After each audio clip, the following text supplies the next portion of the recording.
ஆழ்வார் எம்பெருமானார் ஜீயர் திருவடிகளே சரணம், ஜீயர் திருவடிகளே சரணம். We have been going through some of the fundamental principles and our daily activities relating to Sri Vaishnava Sampradayam. Previously we saw about how to cook food for Bhagavan. Continuing on that topic, let us see about Ahara Niyamam, it is restrictions relating to food. In general, we see that it is well accepted that we are made of what we eat. Our mindset, our thought process, everything depends on the food we consume. So, even materialistic people give great importance to the food they consume. In that context, being Sri Vaishnavas, it is very important for us to understand about the food we consume and ensure that it is in line with Shastram and our Sampradayam. In our Sampradayam, the consumption of food, that is prasadam, is considered as part of Tiruvaradhanam. Tiruvaradhanam is said as Yagam, the fifth Sanskaram in our Pancha Sanskaram. That is the final step where the Acharya teaches how to perform Tiruvaradhanam for Bhagavan at home. So as part of that Tiruvaradhanam, the last step is known as Anuyagam. Anuyagam means consumption of prasadam. After offering all the food items which are prepared at our home, as part of the Tiruvaradhanam, we have to consume that prasadam. Before offering, the food remains as bhogam, to be consumed by Bhagavan. After Bhagavan accepts that bhogam, it becomes prasadam. Pillai Lokacharya, an important acharya in our Sampradayam, has very clearly explained the purpose of food. In his Sri Vachanabhushana Divya Shastram, one of his wonderful granthams, he highlights two reasons for consuming food. One is, food must be consumed to sustain ourselves. So we must consume only as much as required for our sustenance. We should not be overdoing it. And the second reason is, as part of our Tiruvaradhanam, we are offering Naivedyam, we are offering Bhogam to Bhagavan, and it becomes Prasadam after Bhagavan accepting it. Once it becomes Prasadam, we have to treat it with great respect and reverence and accept that Prasadam. We have to consume that Prasadam of Bhagavan. This is why it is greatly emphasized in Sanatana Dharmam that we don't waste any food, because all food should be offered to Bhagavan and then only we consume that, and hence food never can be wasted. Now here we need to understand that everything we consume should be prasadam only. We cannot consume anything other than prasadam. There is a misconception that when we say prasadam, it should be accepted in a very tiny portion, small quantity, and we consume food otherwise, plain food, not offered to Bhagavan. That is is a misconception. It is not that we get little bit of prasadam from the temple and we put it in our mouth, and after that we go home and whatever we cook in our home, let it be a great feast. It's all just food and we consume that great feast joyfully. That is not the way it is explained in Shastram and our Sampradayam as well. We can see in Sri Bhagavad Gita, Krishna explains in 3rd chapter, 13th shlokam, Yagyashishta sinak santo muchyante sarvakilbishaihi bunjate te tvagam papa ye pachantyatma karanat.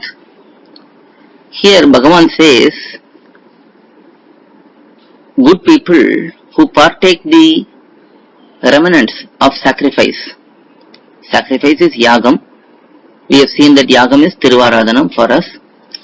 So those good people who accept the remnants of the Tiruvaradhanam, they are liberated from all sins. And those sinners who cook and eat only to satisfy their own pleasure, they are simply eating sin. So Bhagavan clearly says that if we cook food for our own satisfaction and we eat that, we are just eating sin.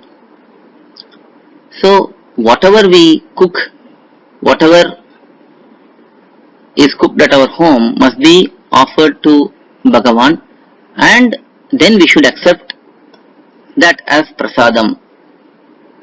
In Sri Ramayanam, there is one shlokam where it is said, Yadannas Purusho Bhavati Tadannas Tasya Devataha.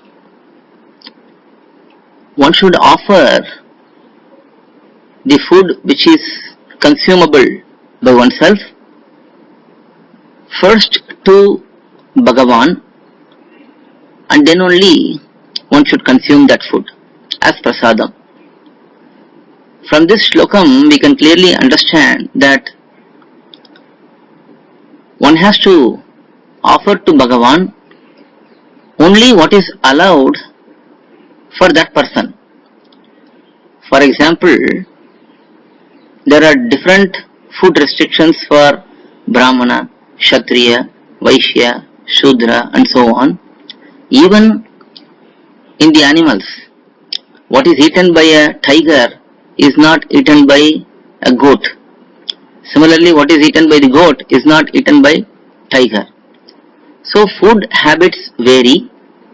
Depending on one's natural food habit, one should offer whatever food that is cooked to Bhagavan first, and then only one should eat that. So that is very clearly indicated in this shlokam. So we cannot say that just because something is offered to Bhagavan, I can eat it. And also, I cannot say that I can offer anything to Bhagavan so that I can eat it subsequently. So, one has to offer what is allowed for oneself to Bhagavan and then consume that prasadam. Vedanta Acharya, another important Acharya in our Sampradayam, has given a beautiful grantham named Ahara Niyamam, where he enlists all the allowed vegetables, grains and so on, and also highlights what are all rejected, what are all not to be consumed. Generally, it is said that one should consume Satvika Aharam, Satvika food, because Satvika food leads to Jnanam, Bhakti, Vairagyam and so on. Now Satvika Aharam means those vegetables which are very native to Bharatadesham, those groceries, grains, those are all which are native to our Bharatadesham, and also those raw food items which are used in traditional temples, mutts, and even at our homes during Vaidika Karmanushtanams. Because we can see that in the traditional temples where the Anushtanams, Acharams are properly maintained, in those mutts, we can observe that only Satvika raw materials, food items are used in cooking. Now, there have been deviations even in some of these places, unfortunately. For example, crystal sugar. This is not fit for our consumption because of the way it is processed and so on. White sugar, that is, white crystal sugar. But we see that it has entered into the temples as well. But these are rare exceptions. We cannot justify it. There may be other food items, raw items like that having entered even traditional places. Nevertheless, we have to try to do our best in avoiding what is not allowed in Shastram. If you want to see a materialistic example, we see that now there is a small green mark in food items to highlight that that particular item is vegetarian. Now, just because that green mark is there in a particular food item doesn't mean that we will consume that. It is just a general guidance that this is fit for consumption for vegetarians. But not all the vegetarians will consume all the items which have green mark. Similarly, there are certain guidance on what is Satvika Aharam, vegetables, fruits. For example, we know that certain vegetables like lady's finger, snake gourd, and sweet potato. These are some to give examples. These vegetables, we know that they are accepted in all Vaidika Anushtanams. Similarly, when it comes to fruits, we know that banana, jackfruit, mango, these are very well accepted Vaidika fruits. Similarly, grains, we see certain grains are commonly used. So we have to take the guidance from elders and those who are practicing and determine which food item is consumable for us and then use that only. It is also said in Shastram, as cited by our elders, that 3 types of food items or 3 types of cooked food are not to be consumed by Sri Vaishnavas. Now all of these are applicable for Sri Vaishnavas who try to practice the traditional way of cooking and eating. Vilaichoru, Manachoru, Pinachoru. These three types of food are highlighted as forbidden. Vilaichoru means fully cooked item bought from the store. It is always recommended that we cook from the scratch.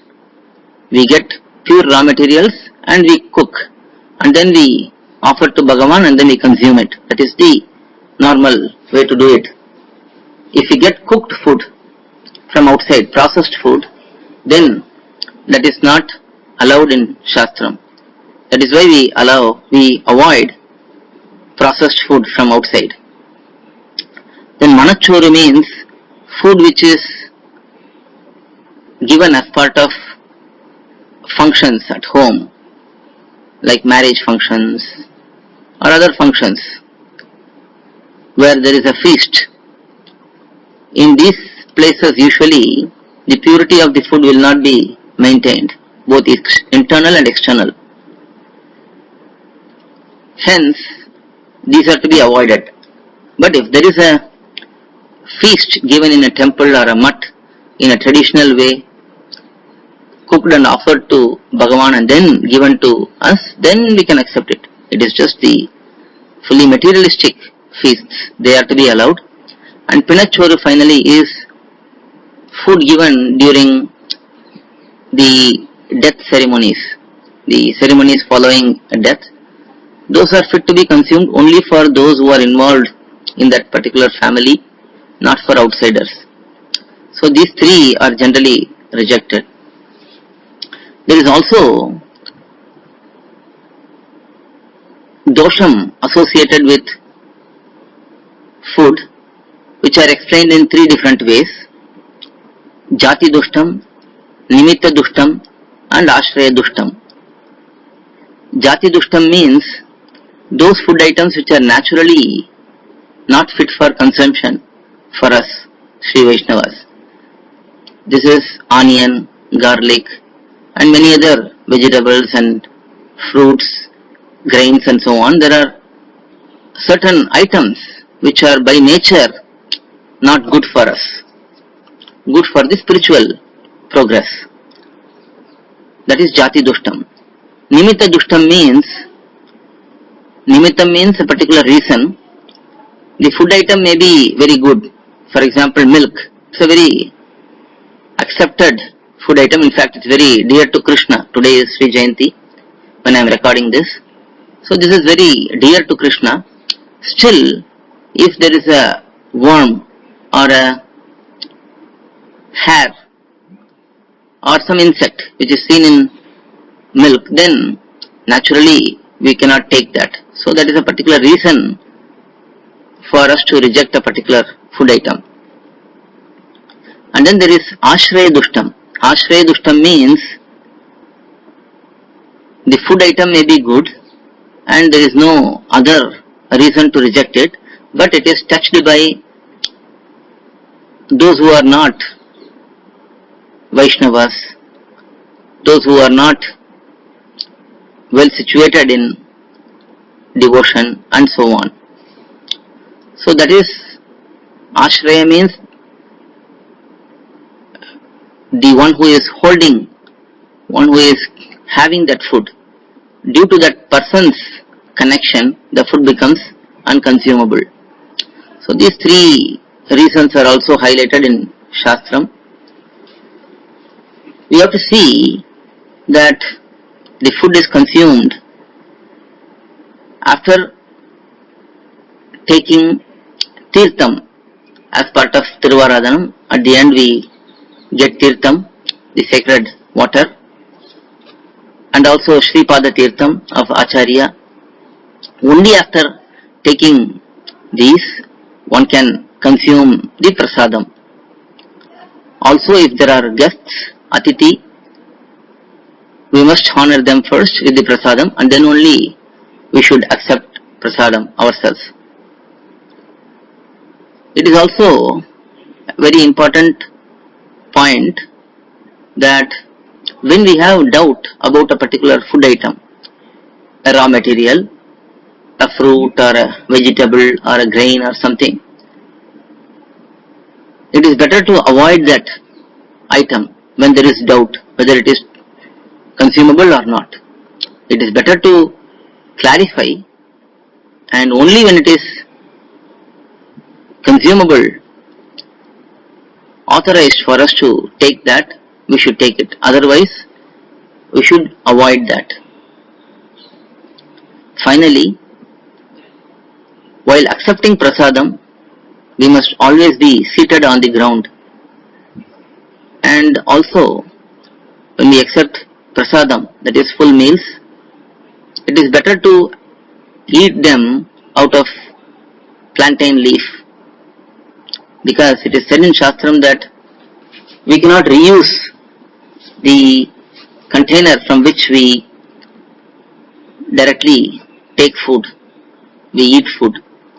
So, traditionally, prasadam is accepted on a leaf. Also, one should not be speaking while consuming prasadam. One should remain quiet and accept the prasadam with reverence.